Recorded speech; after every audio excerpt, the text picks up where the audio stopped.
Dalawang cake naman tayo for today's video. Mga mi, tara na G! Isang pambabae at isang panglalaki ang gagawin nating cakes for today.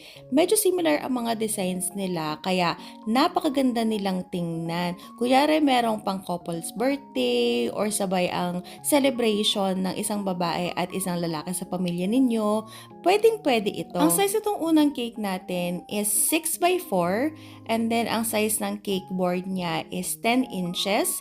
And the color white lang ang pinaka-color ng cake natin na merong touch of pink and gold. So gumamit tayo ng 1M piping tip sa pagpapipe netong mga rosette and then itong ating open star tip para naman dito sa darker color ng pagka-pink niya.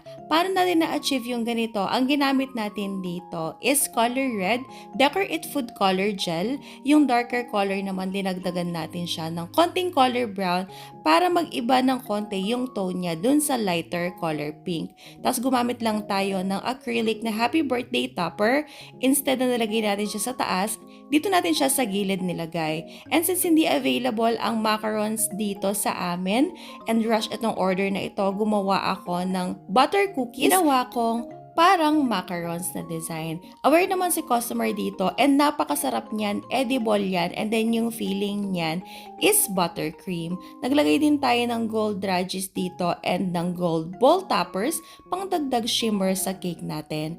Next cake naman natin is itong panglalaking design. Almost similar siya dun sa first design natin, pero ang pinaka-color ng base cake natin is ivory white.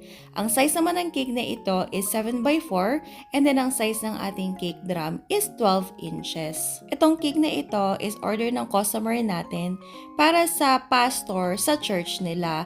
Medyo rush din itong order na ito, kaya kung ano lang yung available sa atin, yun lang din yung ginamit natin. Since lalaki ang birthday celebrant natin, hindi tayo dito nagpipe ng rosette. Ang ginawa lang natin itong palette knife technique na iba't ibang shades ng color green.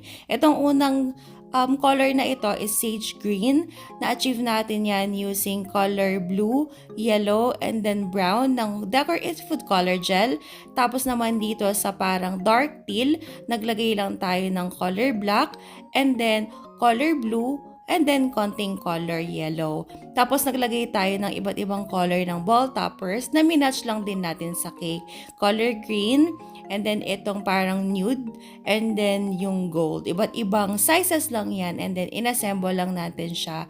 Tapos naglagay din tayo ng gold leaf paikot dito sa may cake natin, pang dagdag shimmer. At itong gold topper natin is manual or mano-mano lang natin yung ginawa. At ito na ang final result! Wow!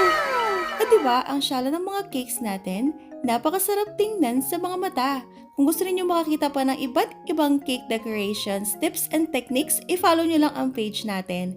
And that's it for today. See you on our next video. Bye!